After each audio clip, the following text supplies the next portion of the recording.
series in 2023 on recruiter strategies and successes into 2024. It's great to see such a big crowd.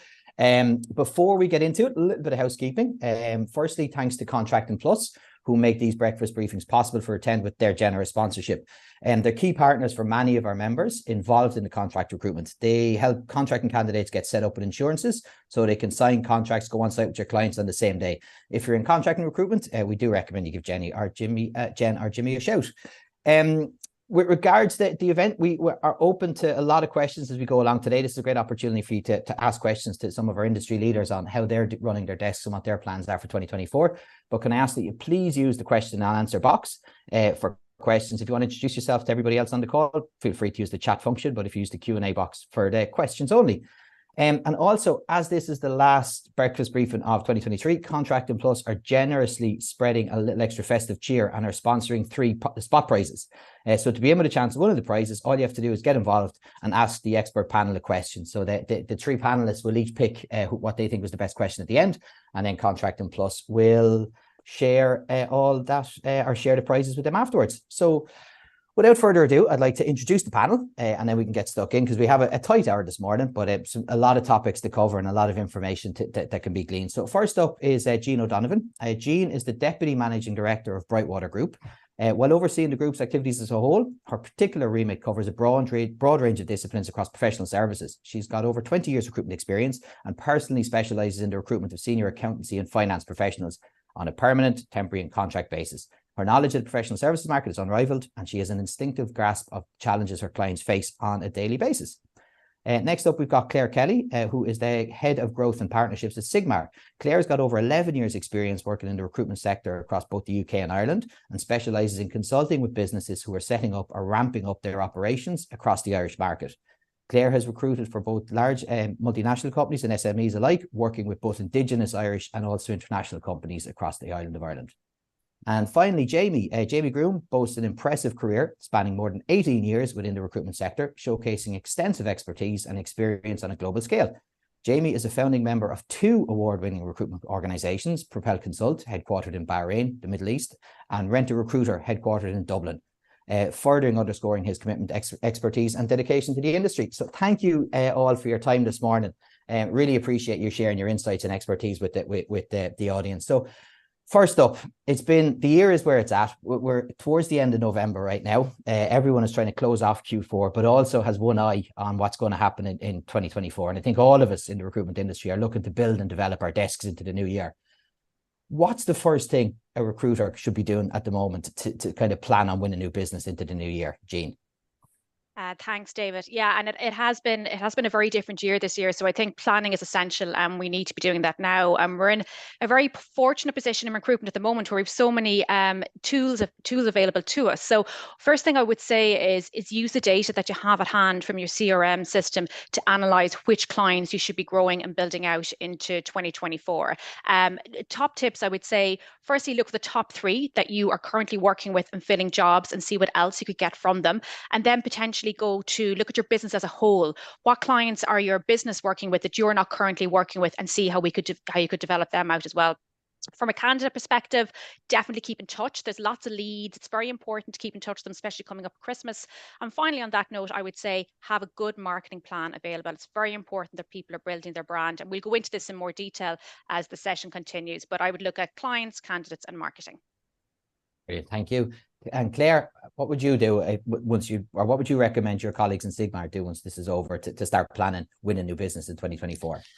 Yeah, I think it's probably a good time of year. This is where a lot of people tend to tail off towards the end of the year and start to step back. And what I'd recommend is push forward. So start planning. And this is where you start getting in things like, say, your client lunches, you're going to do your salary guide drops. I know we're going to touch on a little bit later on. But just make sure that you're still going full steam ahead. I think people, once they hit Thanksgiving, tend to think that, okay, everybody's just switching off, and that's not the case. So you need to keep pushing back, and that's where you're going to get the more wins at the minute. Brilliant. Jamie, so it's obviously important that we target who we want to develop this business with into 2024. You're looking at your existing clients. You might be looking at who your colleagues are dealing with that you'd like to cross-sell into. Is there any other tips that you'd have with regards identifying target clients to go after and start winning? Yeah, what I would be doing at this stage is calling the clients who dealt with you all year. So clients who give you good feedback, pay invoices so you can get your commission, and trying to meet those clients. Like now's a really good time because people are a lot quieter this time of year, on average. So now's a good time to go out and meet those clients. I always try and do 1 or 2 days in a month, trying to go out and meet clients face to face. So get in touch with them, see what see what they're doing for next year. Some clients will just go, oh, well, we've nothing on there. We'll make a meeting with them for January or February. Do you know what I mean? Start lining up your desk now for the new year if they haven't got anything on for the end of the year. Fantastic. So, Gene, with regards to that, that's a good way of trying to understand what your current clients or people that you might have a bit of a knowledge with are planning to the new year. How would you use your experience in working with one set of clients to try and break in with or crack partnering with a new set of clients? So I think what you have to do, you have to look at where your skill set lies. So what are you good at and what can you deliver on? Okay. So it's very important that when you are targeting clients that you are going into your speciality, that you are looking at, well, for example, I'll go like financial controllers, accountancy professionals, that is what I would go after. So what I would do is I would go into your current business, make it easy for yourself to start with, identify the clients that you are not currently working with, but they know your business very well. Do research. And what this will bring me on to is use again the data and insights you have available to you. If you do some research on your current clients, looked at your LinkedIn insights, you will see where attrition is, where they're getting their current staff from, who they're losing the current staff to, and go to these clients with data and with insights of how you can help them as opposed to how they can help you. Fantastic. And then Claire, with regards new entrants into the market, are trying to crack some of those large multinationals, are those real dream clients that all of us would love to be able to work with? Are those who mightn't be as familiar with your organization, or for recruiters that might work in a specialism, it might be a relatively fresh agency and they're looking to really establish themselves as market experts in that area. What would you do, or what steps can we take to really start connecting with those organizations? Yeah, definitely. So the way that I kind of approach it, so I would specialize in FDI, so clients who are setting up, right? So the way that I tend to do it, this is where you're going to see my data nerd side come out a little bit. So what I like to do is basically educate people on the Irish market. So a lot of the time, the companies that I'm dealing with, it doesn't matter whether the US or Asian or European, but a lot of people will know Dublin as a hub and then just the rest of Ireland, but they'll not know anything about the rest of Ireland as well. So like a lot of the time it's an educational piece. So you have to give a breakdown of like the competitors in those areas. And you're basically bringing the consultant back into recruitment consultant, right? So you're going to help educate them on that. We have to look at things like salary benchmarking. So just make sure that they're not coming in and firstly inflating the market for everybody else, but also not underpaying. So you're trying to set them up for success. And then what we do as well is we'll partner with them in employer branding. So what we'll do is let them maybe piggyback off our brand until they establish their own brand. And it's great for us and it's great for them as well. But you're just giving that additional offer and it's going that extra step for them that they definitely appreciate. So in terms of mapping them out, like I think we were on our prep call, we were chatting through like, careful what you wish for in terms of your dream client. But if you have that truly consultative relationship, particularly when a company is setting up and you're operating as a partner, then you're setting yourself up for success, but you're also doing the company a favor as well, because they are brand new. They don't know, say, the employment legislation, for example, and you're bringing all of that back in. So it's where your ERF training comes in, very, very handy. But just make sure that you are giving them as much information as possible.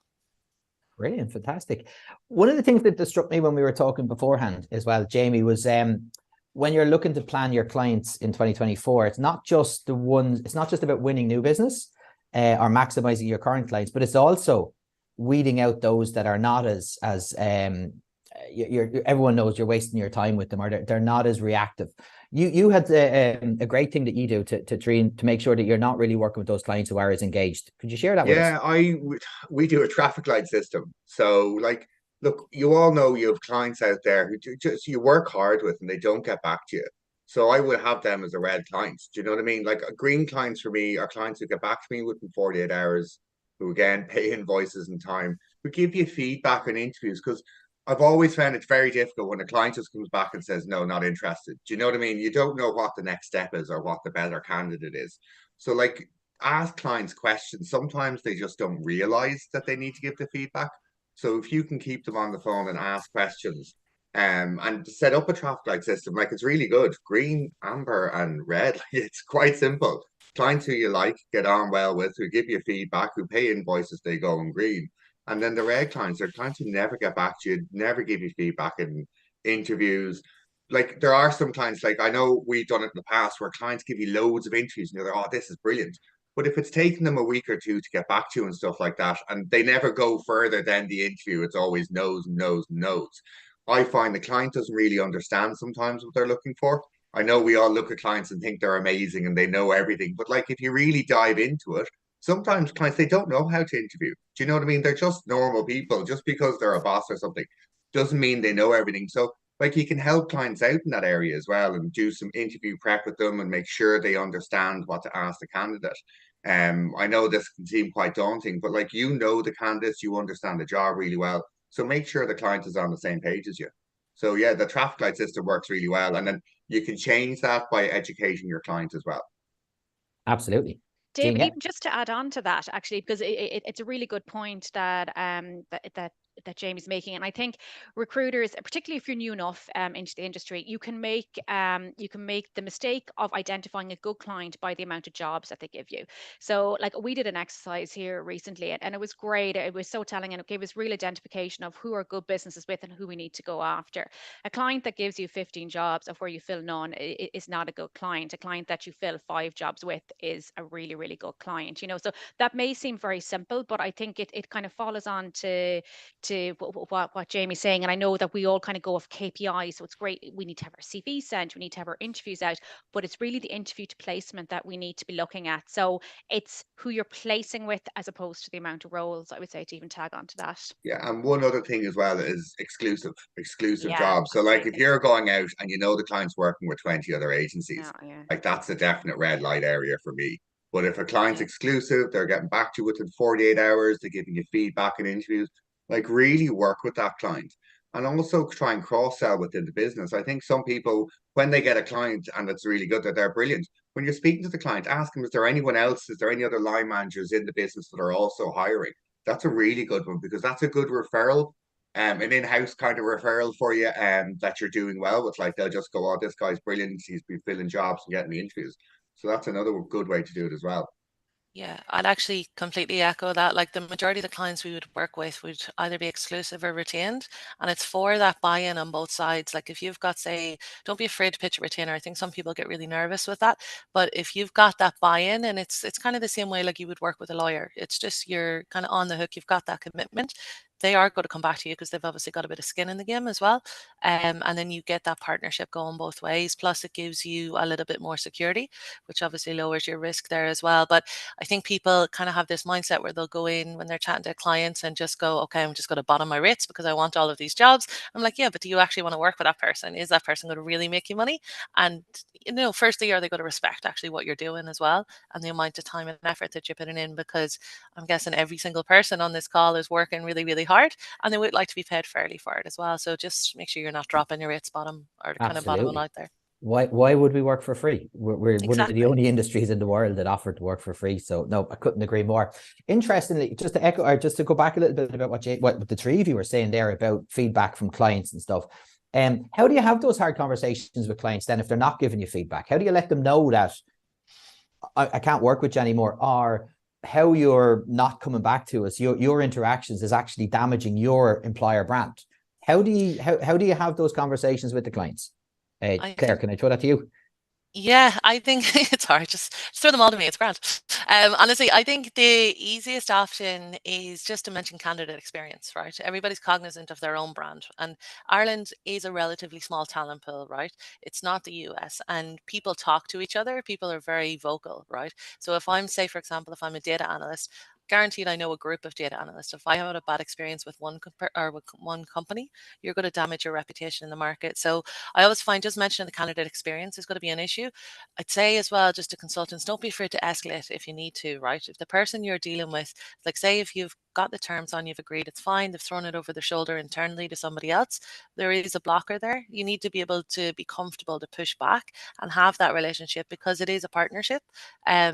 I think the days of just uploading to a portal and never speaking to a client or ever seeing them face to face is just gone at this stage. And I think people need to get comfortable and actually being able to push back and be like, if you actually want this job filled, you need to work with me as well. So it's just kind of standing up for yourself, I think, a little bit as well. Yeah, I Brilliant. agree. Yeah. And Two-way how, process, and do it at the start, as well. Like you can outline your objectives about how the process is going to work, and like, when you will need feedback, when you have interviews. I mean, again, it's about getting the confidence, as Claire is saying, to just do that. But you are well able to do your job, so have the confidence behind you. Absolutely. Absolutely. And I think, yeah, that's crucial. It's been able to have that conversation with the client at the outset to say, or if it's not working, that you realize that they are engaged with multiple recruitment firms and say, look, we're not a good fit. We're not a good fit to work on this role. And then with regards when you're talking to new clients, and obviously that the fees aspect comes up and they want to screw you down. Obviously, you might want to get the business on. What advice would you give new recruiters with regards holding firm on your fees, or on the fees that we charge? I'd say, like on my side, it's just making sure, like you obviously have to justify your cost, right? So if you're able to talk through all of your value add, so basically you're not just, downloading a CV from Munster and throwing it into them, because I don't think anybody works like that anymore.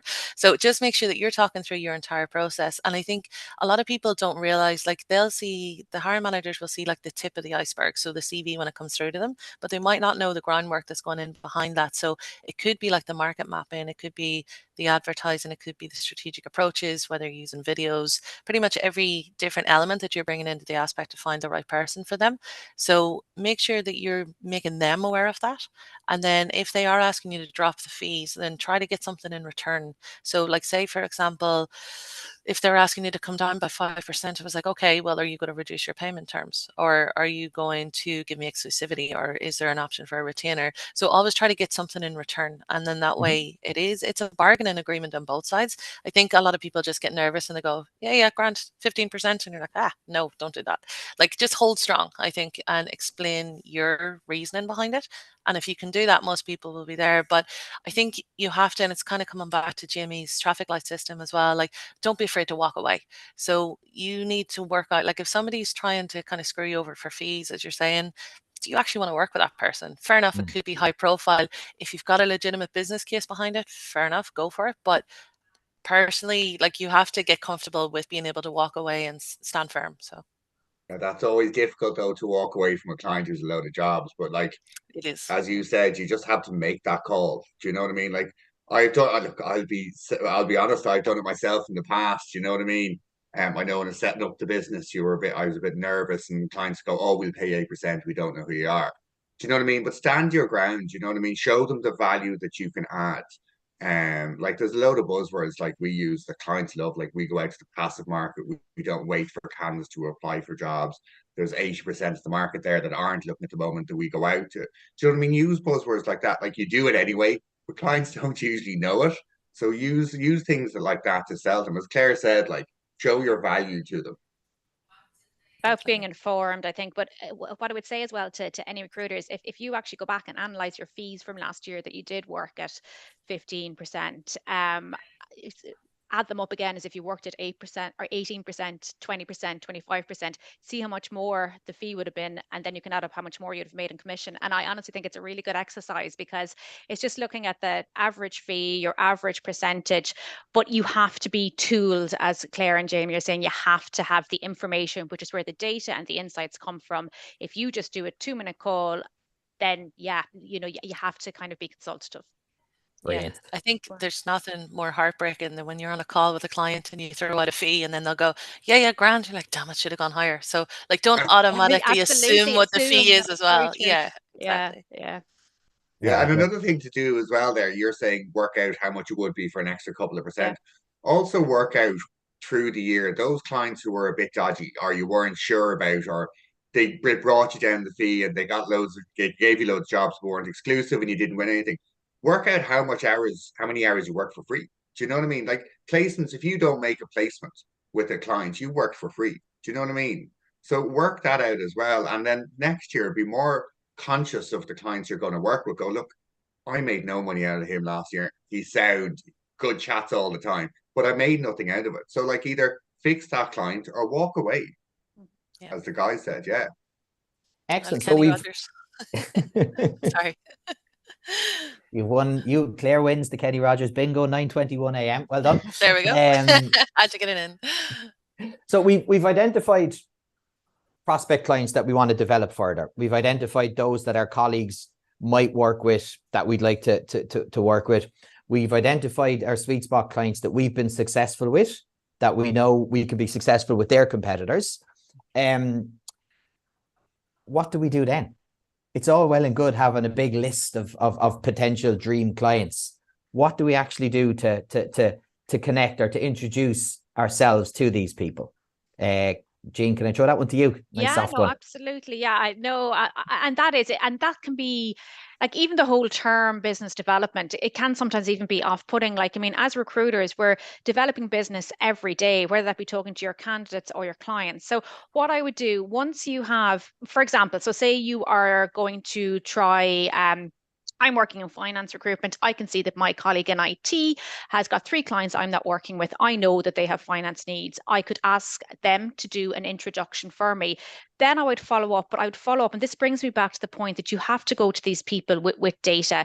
Gone are the days where it's, can I have a job? You know, so you could see you're a large client. You have had this amount of vacancies this year. I can see that you had attrition, you know, to this percentage. You're hiring across this area. Your talent pool comes from X. Your talent flow, we can get candidates from Y, etc. So it really is about going to them with information. I wouldn't go straight in going, what can you give me? It's what can I do for you? Would you like any information, as Jamie's saying, on interview prep, on benchmarking? And it can take a while, which is why it's something that you need to consistently be doing, because when you're busy with your jobs, there will come a week or two in the month where you aren't, you know, so you have to do your development in conjunction with working your roles. But I would say to any new and prospect clients, if you can get an intro from a colleague in the business and go to them with information that's going to help them in their business, start to develop the information. And you can see how you can get in there. And actually, just to bring me on, and maybe we can talk about this later as well. Like, I mean, a good intro can be if you are working with a new client and you can see that their vacancy has been open for, say, 6 weeks or something. They're obviously a pain point. Could you offer a temp? You know, like, I mean, what services can you offer? You know, it's coming with solutions to your clients. And I think we can discuss kind of the temp and contract piece in a little bit more detail. Brilliant, fantastic. Claire, to add to that? Yeah, definitely. Like, I think you get more flies obviously with honey, right? So the way that I tend to approach it is giving back to clients rather than always like phoning them and going, give me your jobs, because I think everybody gets sick of those calls. So what I prefer to do is work with, we run a conference every year called Talent Summit. So it's a HR leaders conference, right? And it's great because it'll address all of their pain points internally, not just on the recruitment side, but it'll go right back across, like say anything in terms of like supply force planning, kind of across all the different themes that they'll need to cover as well. So the idea is to get them into a room where they can swap ideas and, you know, war stories, I guess, with their peers while they're there. It's a huge event there, but obviously we get the bounce off that for the business development side as well. So like, I think last year it was 1,200 people in one room, and it was just obviously a BD dream for me, which is great. But it's just giving something back, and it's getting them to help build their own network, and you get people coming to you then because you're positioning yourself as an expert in the market. And then off the back of that as well, we would do like a lot of reports or webinars or research. So particularly for those FDI clients, we would do a lot of those research and consultative reports that we would send on to them as well. And then because they trust the information that you're sending to them, they trust you with their jobs too. So it kind of starts to flip back onto you as well. So just again, coming back to the consultant part of your job. Fantastic. So how do you know that you've identified these organizations, and for you, for Talent Summit, you've got your target market, it's people leaders, chief people officers. How do you know who in the organization to contact? How do you find out who that person is? Or do you go through HR? What's your entry point into a company, Jamie? God, there's many. um, my first go-to would be LinkedIn, really. I use Yeah. LinkedIn an awful lot. You find out who the senior person is. You don't want to be going to a recruitment advisor in the business. They usually don't have the sway or the decision making. And referrals as well. Like a lot of the times I'll use LinkedIn and I'll go, oh, look, there's the GM or the CEO of business. Oh, he's LinkedIn with such and such, who I already know, because you'll be in that sector, you'll know people.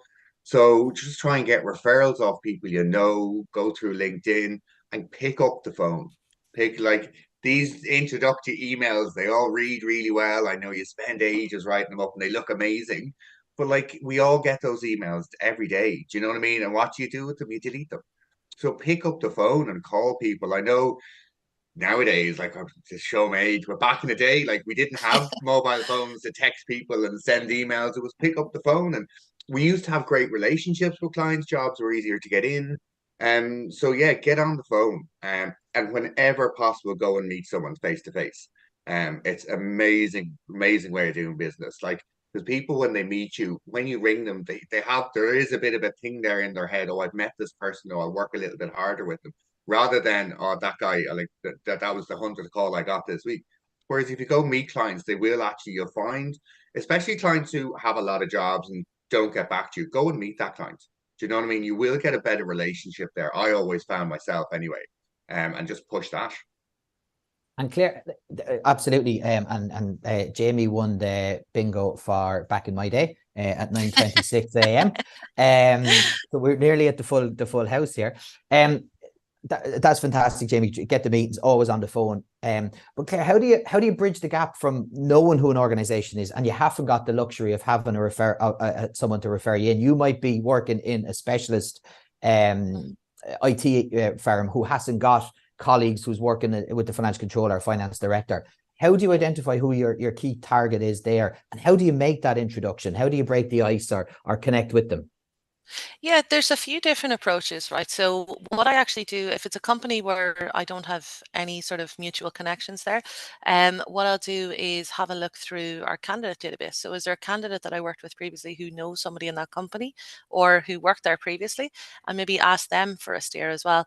Like I think the majority of the time, I'd say probably, I know you were saying about the introductory emails, Jay, but in terms of like, well, if I'm messaging people, the one that I tend to get the highest response on is, look, are you free for a quick phone call? I was just looking to see if you can give me a bit of advice or a steer. And people genuinely, firstly, will be curious about what it is that you're looking for, but they actually, like a lot of people will be open to helping you, especially if it's a candidate you've helped previously.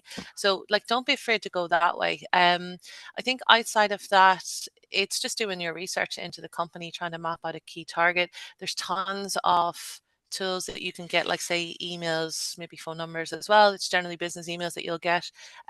So like Lucia would be one that you could potentially use. It's an add-on for Google Chrome.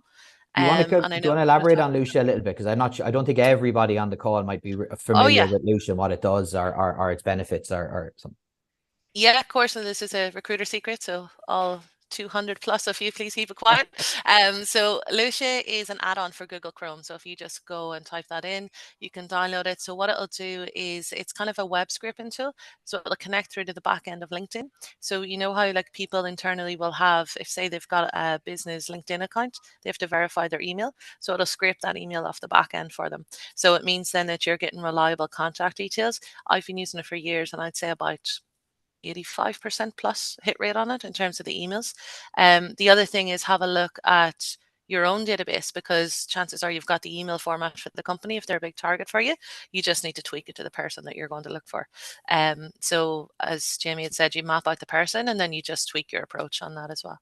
Brilliant. And I think Johnny Campbell will invariably doing his January breakfast briefing, I think, on tips and tactics around identifying who these people are, how to connect with them. So no, absolutely. Some great questions coming through, by the way. So thank you so much for that. And please feel free, or please continue. So I might take a quick visit to the question thing. So One person there is, how do you stay productive over the Christmas period when your key clients are on leave or shut down and there's not much opportunity for feedback on candidates, CV sends or interview debriefs?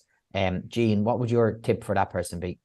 I would say you have both clients and candidates, so if you have people who are out of the office and you aren't getting feedback, etc., work it from your candidate perspective. Make sure you're developing out your candidate leads or candidate database, because there'll always be people there to speak to you. And a really good candidate experience is as important as a really good client experience. These people are going to be working in future organizations. If you, like, I've had a lot of candidates, sometimes you place them, if you don't, and sometimes you don't place them, but they still come back and give you business based on the experience they've had with you.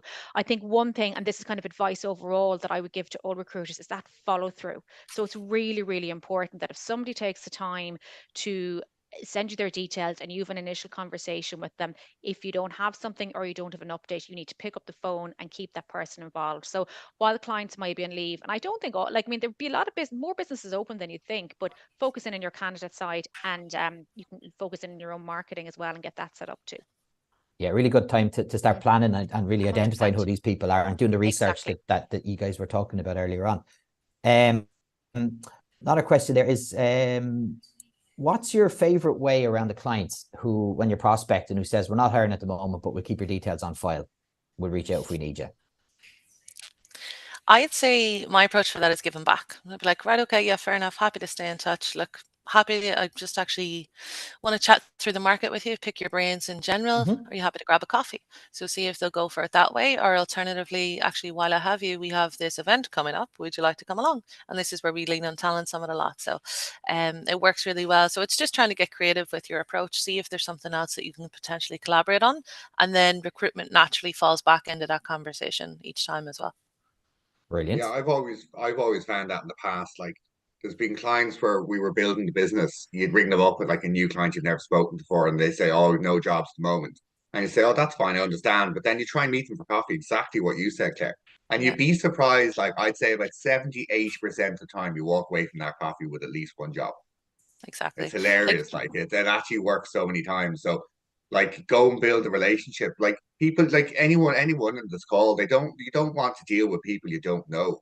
So once you start building that relationship, building that trust, you'd be surprised about how much clients will talk. It can take time. I think it's the perseverance, that's what I would say.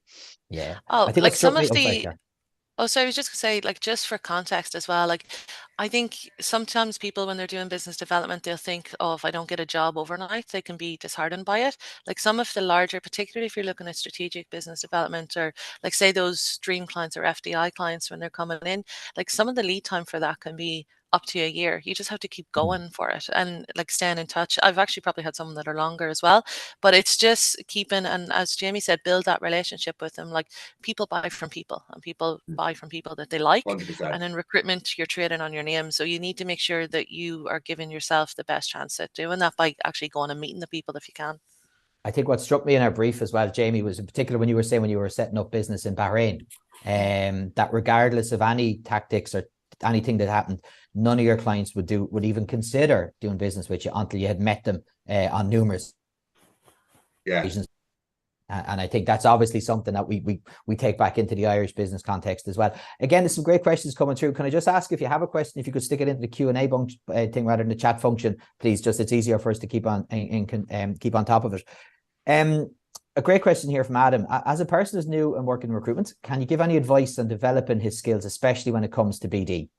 Jean, do you want to answer that one? Yeah, absolutely. I think it's about normalizing it and seeing it absolutely as part of your day. Okay, so it is about who are you targeting. I would say if you are new to the business, the best thing to be would be to work to piggyback on your colleagues' relationships. I think it is the easiest way for you to kind of get to know your clients and develop out your own area and working within your sweet spot as well. So I would say identify who you want to go for, piggyback on your colleagues, and go to your clients with information.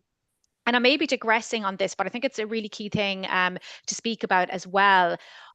We are even going back to talking about people that you're trying to get in with. It's very important that as recruiters that we're building our brand. Okay, so if you are working on social selling, building up your profile across LinkedIn, linking in with industry experts, industry professionals, and putting out data there. You would be surprised. It doesn't all have to be outbound. You will get inbound leads as well, you know, but that is all about consistency, and it's becoming a thought leader within your area. But again, we're talking about we're in a tough market. Make it a little bit more seamless for yourself. Be known within your industry. We've seen it work here on numerous occasions. So I think I would say, if I would say to somebody new, is piggyback off your colleagues and start developing your own brand. Excellent. I Definitely. think a couple of things that came up from our briefing calls as well is how we position BD in our own mind. Claire, you had a great thing about your title, that you were Yeah, so when I was having a look at my current title, actually, so we were looking at it for business development, and I was just trying to look at what way to tweak it, and I was completely adamant that I didn't want to be called head of business development. I was absolutely allergic to it, because for me, if I get an email, like if someone's approaching me and it says head of sales or head of BD, I shut off, and I don't pay attention. And I was like, I don't want to like put myself on the back foot to start with. So then when we were looking at titles in the market, so we went head of growth, which is where the title came from. But in terms of business development, you are right. It is positioning or repositioning your mindset. Like, I think people tend to have this mental block when it comes to business development, because they think that if they phone a client or they email a client, they're going to get rejected. And I was like, I joke internally here that I'm the most rejected person in Ireland at this stage, because you have to like keep pushing yourself to go and talk to people. The majority of the time, people won't give you a flat no. So we actually run, it's an initiative internally. So it's called Go for No. And the idea is to try to get 20 no's in a row, right? It's impossible to do. I've been trying to do it for, I'd say, about 4 or 5 years at this stage, and I still haven't managed to do it. Now, to be fair, we'll caveat that with, it has to be a decent sales pitch that you're doing each time, or a decent type of approach. You can't just go in and tank it. But it's very difficult, because people, if you're doing your job right and you're doing, like, say, the market mapping that Jean had mentioned, or you're doing the research that Jamie had mentioned, and you're doing the right approach to the right people, chances are it is going to pay off. It is just about getting that volume, but then also making sure that you're constantly feeding your sales pipeline, but at the same time, you're still moving right through to kind of the very end of the funnel as well, and fulfilling on what you're selling to. So. Brilliant. I think, Jean, you were mentioning that you've come across some recruiters over the years who were absolutely phenomenal at business development, yet didn't realize that they were doing business development. It's just because it has to, like, I mean, we've done ourselves no favors by almost separating it out in our industry as the need to, like, have to do area. Like, I mean, I've seen a lot of my colleagues throughout the years. We have some superb people who develop out accounts in the business, and the ones that are really, really successful, it's part of their day to day. It is not like your separate hour or your separate 2 hours a week, but it is the consistency of doing it. And again, it is approaching it across, not a scary way from a client. Clients aren't scary. They're people. They've got needs. They need their jobs filled. You're being solution focused. But yeah, I think it's those that, like, I would even call it like client development, you know, like, I mean, whatever we need to, but it is those people that incorporate it consistently as part of your day, whether you're at a networking event, whether you are interviewing a candidate, or whether you are, you know, taking in a job order. It's consistent. Yeah. Brilliant. Like, I've actually probably would echo that as well. Like, I've worked with consultants where you're doing, like, say, BD training and stuff, and it's really funny because you'll say to them, "Oh, could you BD that client?" And they go, "Oh, absolutely not." And then you'll say to them, "Here, you know that candidate in there who's at a senior level. Do you mind giving him a buzz and seeing what the crack is in terms of recruitment?" They go, "Oh yeah, absolutely, no worries," Yeah, because you're just different framing it mental, slightly different. Yeah. Brilliant. Again, great questions coming through. And just a reminder for Claire, Jamie, and Jean to keep an eye on the questions, because we will be asking you for your favorite question to win the spot prize towards the end. Another Jamie here he loves a phone call, but how do you deal with the pushback of actually getting the right person in the business to speak to you? Everyone seems so busy. Now, Jamie, I have to throw that one to you, because I know you've started 2 businesses from scratch with no brand recognition in 2 separate countries, and have been tremendously successful in both. How did you deal with that challenge where nobody knew who you were and you didn't know who you needed to speak with? To be honest, how we started off, especially in Bahrain, was going and meeting them. Do you know what I mean? Like, there's so many recruiters out there that when you call a client, they don't actually know the company name most of the time. That you've built that relationship with them and they know you. So I find building a relationship with someone is really, really important. your brand, look, there are some great companies out there, like where Claire and Jean worked, you know what I mean? They're great brands, people know them. But like you call clients, you say, oh, I'm from Rent a Recruiter or Brightwater, or whatever. They don't really care. Do you know what I mean? So it's building that relationship, getting chatting to them. Look, a good example is when we were all in school, we all thought teachers were different human beings because they were teachers. Do you know what I mean? And I think a lot of people think that about clients as well. They're different human beings. They're not. They're the same as us. Do you know what I mean? They get nervous, they get angry, they get annoyed. Do you know what I mean? So use that to your advantage. Don't be scared. Don't be just thinking, oh, I can't call him because he's a CEO of a business. Like, it doesn't matter. Just get on the phone, build that relationship, and get chatting to them. Brilliant.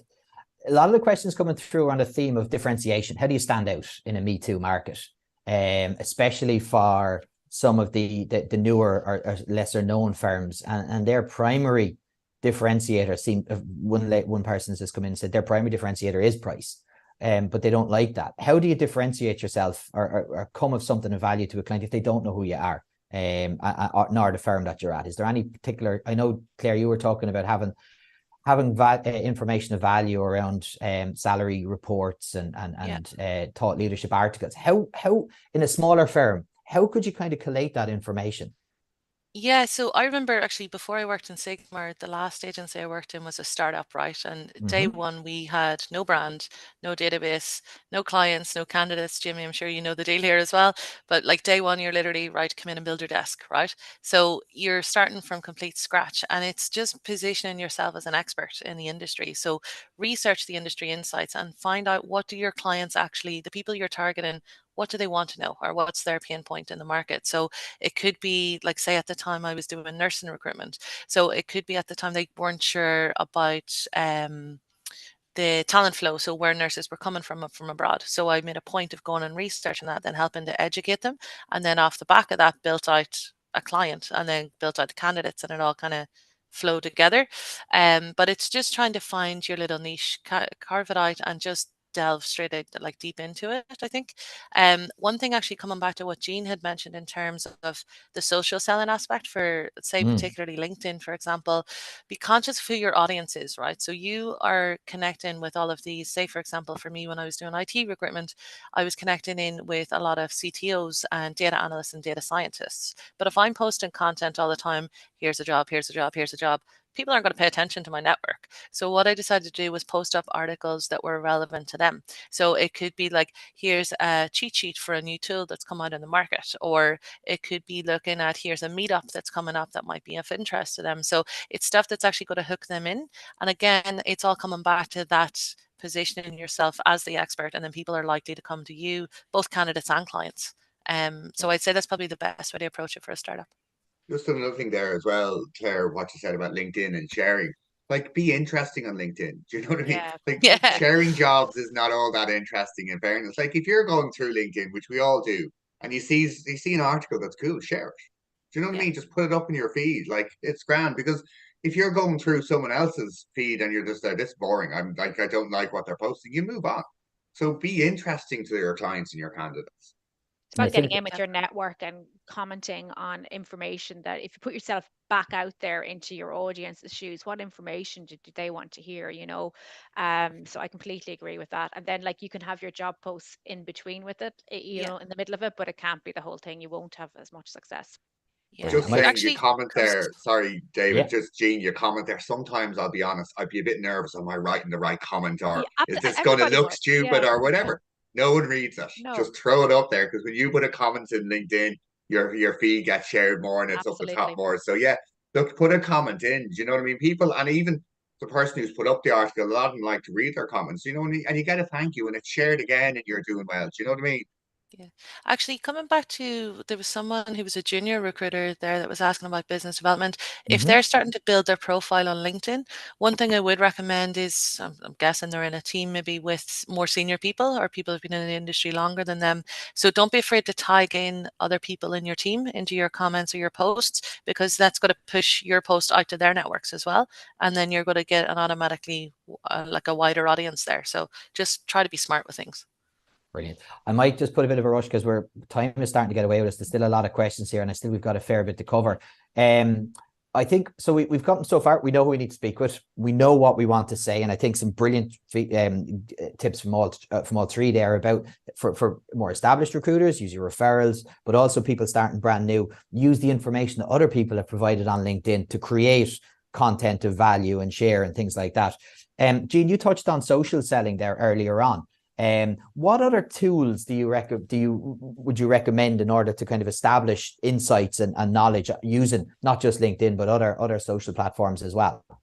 You can look at it. You can look at it like across all social platforms. I think LinkedIn really is the key one, because that is where we get most of our information, you know, as a business community, and what we can develop out. But it's about, I mean, like, you have to look at your diverse pool that you are contacting, and different age groups, and I suppose you need to look at your audience and what you're trying to gain from it. So it is important to have a business presence, like across Instagram, across Facebook, across Twitter, that you are seen in all these different types of social forums, I would say. And it is also always about the consistency as well. And branding in general, you've mentioned that we touched on employment branding for clients, but also when you're becoming an expert in your field, you develop your own personal brand. Have you any advice and guidance? Because you three have got fantastic brands in the industry, both as individuals, but also the firms. What tips and guidance would you give to people who mightn't be as familiar with that concept? So I would say that you need to see, everybody's responsible for their own. I can give an example, like from Brightwater, like we have made a real collective effort to make sure that we are top of that social selling. It's on our agenda on a weekly basis. And to give you an example, like over the past 18 months, like we've gained over 100,000 followers to our LinkedIn account, you know, so that is a massive amount, and it shows, you can see the results. Also, we can attribute, like, I mean, a lot of revenue and a lot of sales back to social selling as well. So I think if you can qualify where you're doing it, and once somebody starts to get a success, like for example, one of my colleagues the other day put up a post, she got a candidate through straight away from it. So once you can start to see those small successes, you'll start to do it more. But it is about consistency, and as whatever firm you're in, it is about everybody doing it as well, you know, to get the brand out there. Brilliant. Claire, Jamie, to add to that? Yeah, I'd say in terms of building your brand, I think don't hide behind your computer. I think people have a comfort zone, particularly post-COVID, where they're just going to be heavily reliant on trying to just plug into social media. But people buy, like, it's coming back to what Jamie said of getting out and about and actually going and meet people. But when you're at an event, snap a photo, throw it up on LinkedIn, and you're going to get engagement on both sides. But when you're out, just make sure that you're making a point of networking. So go to conferences, go to meetups, go to I don't know, contractor nights out if it's an IT side of things that you're looking at as well. There's tons of different things that you can try. And there's loads of like, say, what do you call them? Like chambers of commerce. We'll host a The load of morning events as well. breakfasts and stuff like that. Yeah, exactly. So just get out and socialize. But when you're doing that, maybe snap a pic and throw it up on LinkedIn, and people are more engagement because you're actually bringing a bit more personality to the brand that you're pushing out as well, rather than just throwing up, here's my generic LinkedIn post. It's fine. So, but yeah, just be yourself, I think. That's one thing I need to push on. Like, I'm listening to the conversation with you guys and then listening to what I'm saying here and going, God, I haven't been out in a lot lately. Like, that happens. Do you know what I mean? But as Claire and Jean said, get out of the rush. Do you know what I mean? You will go through some stages like I am actually doing it, where you don't want to go out and you're stuck behind your computer. But we've said time and time again, like, the best relationships you're going to build with your clients is going and meeting them and having a coffee. It's Yeah, catch it is. 22. You think if you're not sourcing, you're not Yeah, not it's really annoying. but if you're not out in front of your client, like, I mean, it's really powerful. I know we've talked a lot about branding and social media and all that, but I have to bring it back to, and maybe it's the old school way. It is pick up the phone and go out and meet your clients and your candidates. It is very important for candidate engagement Yeah, as well. the old school way is still the best, but like Yeah, the world has changed and we have to do all the social media and 100%. stuff. Yeah, They're yeah, all just an add-on, but still yeah, it comes back to meet and greet, as I used yeah, to call it, which might sound a bit weird, but touching skin. So go out and shaking a hand. Do you know yeah. what I mean? It's the best BD tool you'll ever know or you'll ever do. And Definitely. with that in mind, I think, I think we'd all be in agreement that your phone and face-to-face is ideal. But again, for new, fresh recruiters, and this, some of the questions coming through there, or even for people, because the market was so buoyant for the last couple of years, the outbound, or the going sourcing new business wasn't maybe necessarily seen as important for a lot of people, or they could hide behind the jobs that they had on. One of the daunting things is, how do you judge success? How can you judge if you've had a successful business development day? Because as Claire said, it might be a year or 2 years before some of those jobs come back into you. What are the kind of, and I remember speaking to a recruiter once who thought that they had to get a job every phone call they made to a new client. And because that rarely happened, they felt that they were being a failure. So what kind of goals do you set yourself? I love your go for no, but what are the kind of bite-sized KPI or wee little targets and wee little wins that you'd recommend for recruiters to look at when they're doing their outbound? Yeah, like honestly, I was trying not to laugh there when you were saying about getting a job on every call, because I don't know if I'm skeptical or what, but for me, like if I phone a client and they give me 10 jobs on one call, I'm like, what's wrong with them? Like, why are they doing that? Also, how many other people are they giving this to? And I'm like, no. Exactly. I was like, I need to, if I'm not working for it, I don't want it. It's fine.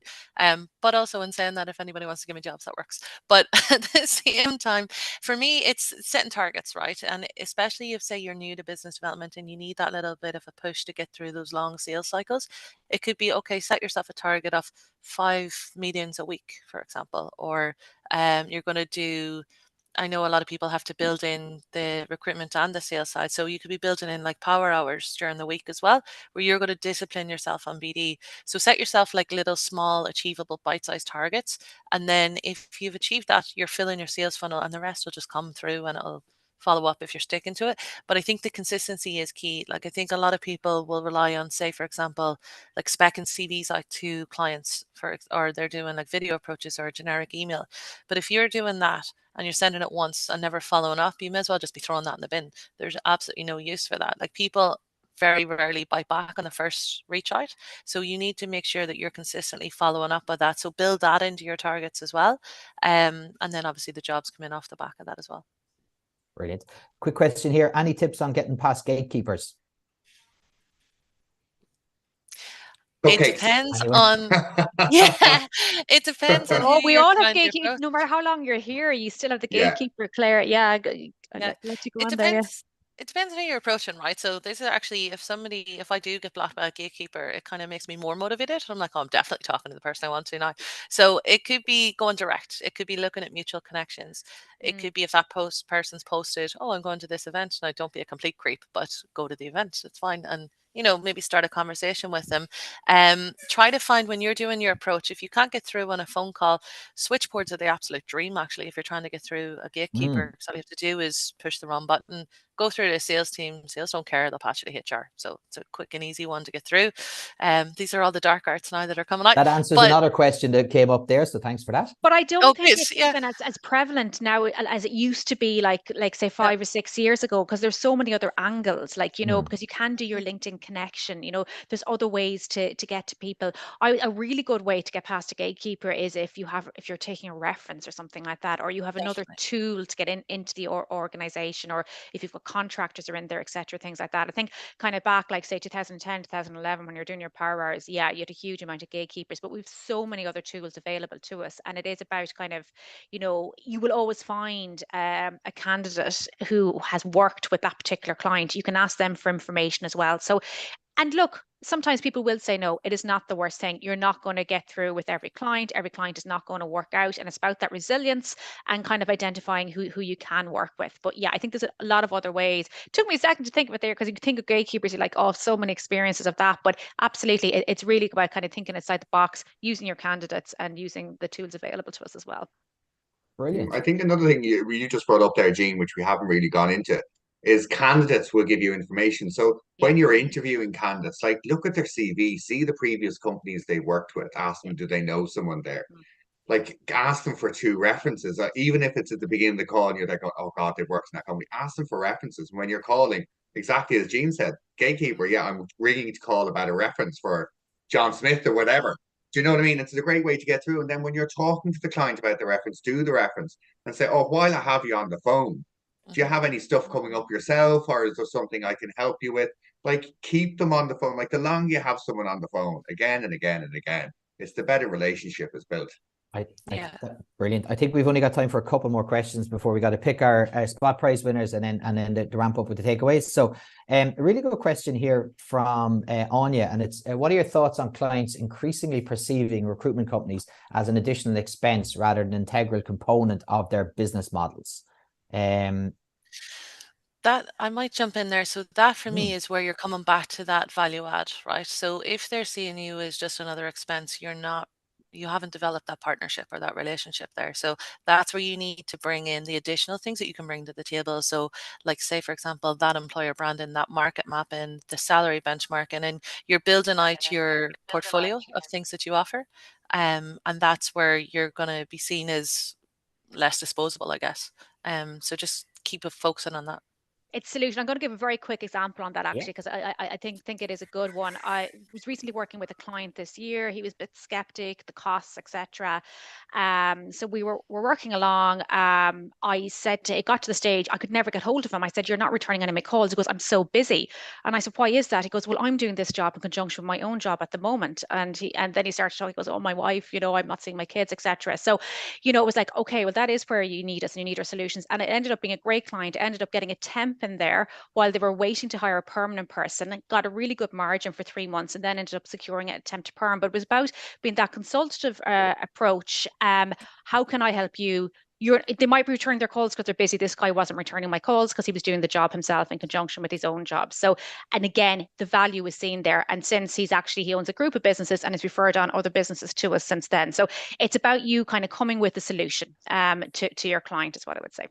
Brilliant. And I think that actually echoes something that we had spoken about a bit in the briefing calls for this one that we've touched on, skated on, but using temps and contractors as a way of cracking really new powerful business. Yeah, so that was a great example on that one, Jean. I think you alluded to something earlier on that if a vacancy's open for a while, a temp might be a good solution. If a vacancy's open for 6 to 8 weeks, the chances are that person has left that job. Somebody else in the department is picking up the slack for that. So it can be a really good product offering. I think with temp jobs, you obviously see permanent jobs advertised. You don't so much on the temp and contract side because they're so quickly filled. So it's about bringing it back and offering that solution. I could talk all day, but listen, that's one tip on it anyway.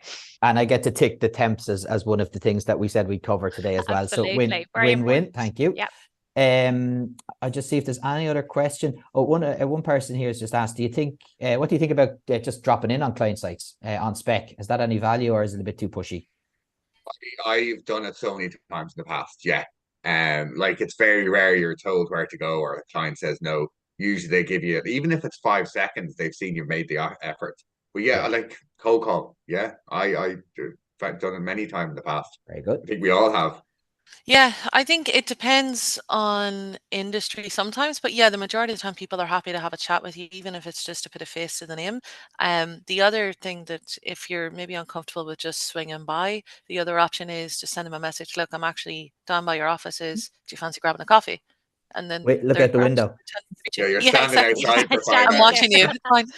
It's a nice shirt you're wearing today. It's fine. And they'll be like, no, I'm not creeped out. It's fine. Your hair is lovely. That is brilliant. I think we've literally got time for a quick roundup on key takeaways before. And then, as I say, I'm going to ask each of you to pick who you thought would ask the best question. So, Jean, we started with you, so I think it's most opposite that we start with you for the takeaways. What would your key recommendation be, or your key takeaways for people looking to do this?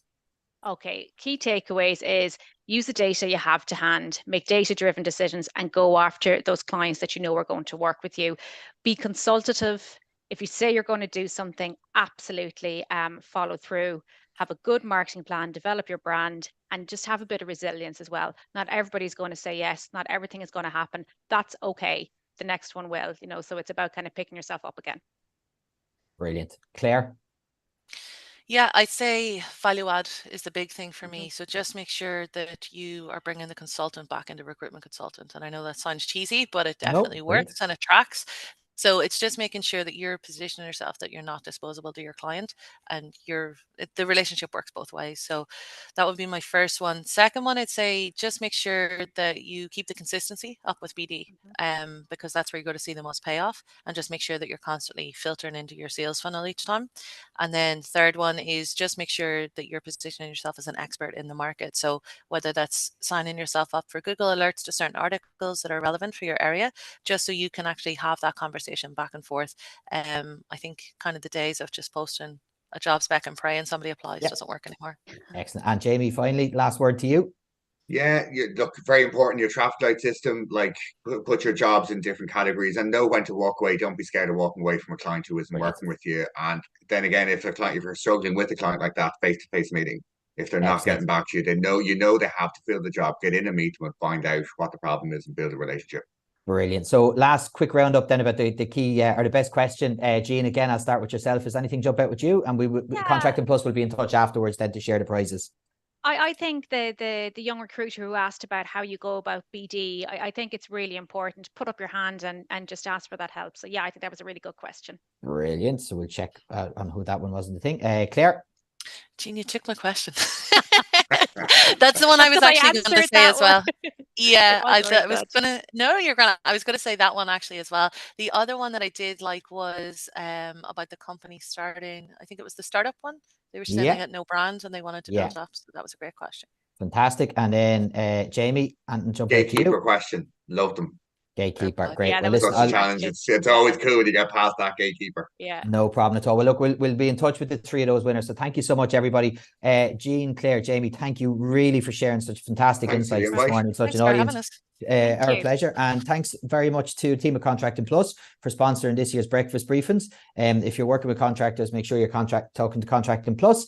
Thank you very much to Anna back in ERF for putting this on seamlessly as always.